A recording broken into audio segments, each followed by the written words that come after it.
Hi there, Pam Kelly here, registered dietitian, nutritionist. I'm talking about these three things, and we've been talking about carbohydrate. First, the science and molecular structure of carbohydrate, where they come from, a little bit about why they are vilified today and why some people think carbohydrates are, quote, fattening. This segment, we are going to talk about the third thing about carbohydrate, and that is what exactly is a serving and how do you know? So I have my favorite bread right here.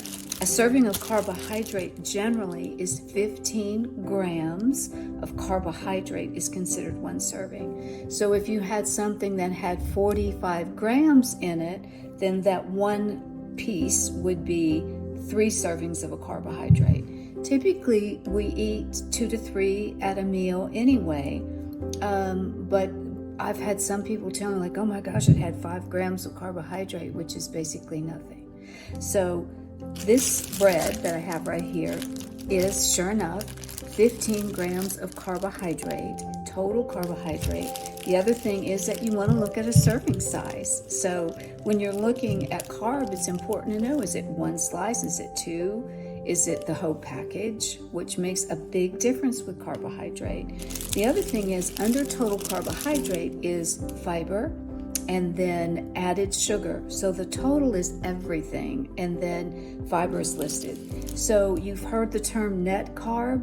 Net carb is the amount of carbohydrate in a food minus the fiber. So on my bread right here is 15 grams of carbohydrate, and it has 4 grams of fiber. So this particular one, if you subtracted the fiber, would be 11 grams of carbohydrate, or not quite even 1 serving.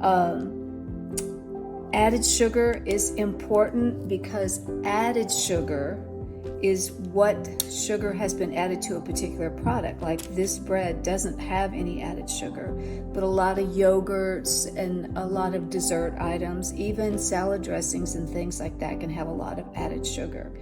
That's a subject for another day, talking about sugar on its own and why we are petrified of eating sugar. But think of it this way.